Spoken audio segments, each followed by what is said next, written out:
안녕하세요. 3일경제 독립TV입니다. 자, 오늘은 세무 문제에 대해서 궁금한 게 많으실 것 같아서 이현준 대표 세무사님을 모시고 세무 궁금증에 대해서 알아보는 시간을 갖도록 하겠습니다. 안녕하세요, 세무사님. 네, 안녕하세요. JT세무회계 세무사 이현준입니다. 저는 현재 이제 찰떡세무사 유튜브 채널을 운영을 하고 있고 또 동남보건대 세무회계학과에서 겸임교수 등 다양한 활동을 하고 있습니다. 예, 바쁘신데 출연해서 진심으로 감사드리고요.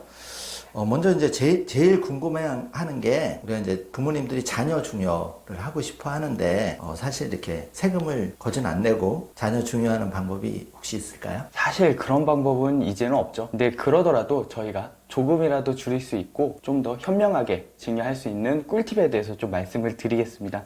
첫 번째는 여러분들이 너무나 잘 아시겠지만 이제 증여세 공제 제도를 잘 활용하는 것입니다. 기본 공제 한도를 잘 활용을 하는 것인데 부모와 자녀 간 증여 시에는 10년간 5천만 원까지 공제가 가능합니다. 미성년자는 2천만 원까지 가능하고요. 그래서 우리가 이제 10년을 기준으로 해서 그 기간 동안 알맞게 증여를 하는 게 정말 중요를 하고요. 또 증여 시점도 중요합니다. 자산 가치가 낮을 때가 가끔 있습니다. 부동산별로 자산 가치가 낮아질 때가 가끔 있는데 그런 때를 이용을 해서 증여를 하면은 최적의 절세 효과를 누릴 수가 있겠죠. 또한 비과세 증여를 활용하는 것도 너무 좋습니다. 교육비, 여러분들이 이제 자녀를 위해서 학원비, 학교 이런 것들에 대해서 학비를 내주죠. 그런 거는 과세를 할 수가 없습니다. 그럼 어떻게 하면 좋을까요? 그런 거에 증여를 해주면은 비과세를 받을 수 있기 때문에 더 좋은 효과를 낼 수 있겠죠. 또 이제 최근에 생긴 거죠. 결혼, 출산에 대해서 저희가 비과세 한도가 늘어났습니다. 그래서 1억 그다음 플러스 기본공제 5천만 원 해서 1억 5천까지 가능하니까 이 제도를 꼭 활용을 하시는 게 정말 좋습니다. 그 다음에 가끔 이걸 물어보세요. 저희 5천만 원까지만 하면은 증여세 신고 안 해도 되는 거예요? 라고 물어보시는데 맞습니다. 맞기는 한데 법상으로는 신고를 무조건 하라라고 되어 있고요. 또 추후에 어떤 문제가 생길 수 있기 때문에 저는 신고를 꼭 하라라고 말씀을 드리고 있습니다. 네, 그럼 신고할 때 셀프 신고를 해도 되지만 신고가 어렵거나 조금 헷갈리시는 부분이 있다 이러면은 세무사님 사무실로 상담하면 좋겠네요. 네, 맞습니다.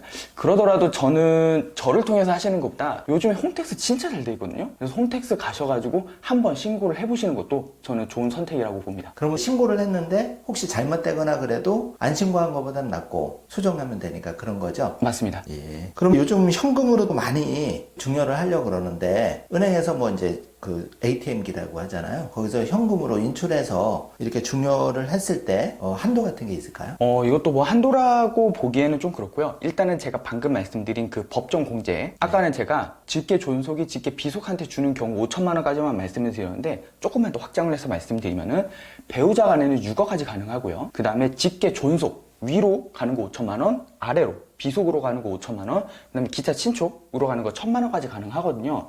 이거를 통해서 저희가 현금으로 뽑아서 그 다른 사람한테 주는 거는 괜찮습니다. 이것도 마찬가지로 10년 단위로 공제 한도가 갱신이 되기 때문에 그 제도를 활용을 하시면 좋습니다. 그리고 현금 중요의 투명성이라는 게 정말 좀 중요합니다. 어쩔 수 없이 요즘에는 전산이 정말 많이 발달을 했어요. 그래서 국세청이 다 보고 있습니다. 여러분들이 인출을 하시죠. 그럼 그거 현금으로 가져오기가 조금 힘들잖아요. 그러면은 가져가는 수증자가 그거를 통장에 넣을 수밖에 없습니다. 그거를 다 크로스 체킹을 하고 있습니다. 그래서 여러분들이 조금 조심을 하셔야 되고 금융거래기로 좀 잘 관리를 해두시는 게 좋습니다. 그리고 현금을 인출하셔서 우리가 신고를 해야 되는데 그걸 언제까지 해야 되냐 하면은 증여 받은 날로부터 3개월 이내에 신고 납부를 해야 되니까 그 부분 좀 조심을 해주시고요. 그 다음에 현금 증여시 뿐만 아니라 일반 증여시 조금 꿀팁을 말씀드리면은 시기별 전략이 되게 중요합니다. 뭐냐면은 세법 개정 전 또는 후에 세법이 많이 바뀌기 때문에 그거를 잘 고려하시면 좋아요. 최근에 있죠? 상속세 많이 바뀌고 있죠. 바뀔 예정이죠.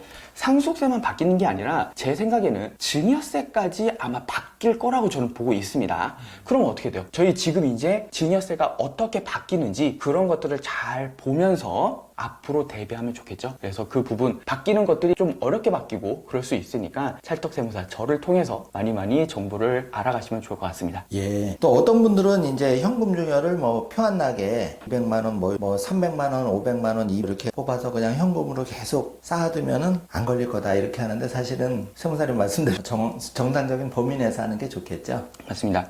처음에 200만 원, 300만 원은 맞습니다. 안 걸릴 수 있어요. 근데 이게 쌓이고 쌓이면요 금액 단위가 달라집니다. 그랬을 때는 감당하기 버거운 세금이 나올 수가 있습니다. 그런 점은 좀 유의해야 되고 우리가 정확하게 좀 알고 있어야 되는 부분이라고 생각이 되고요.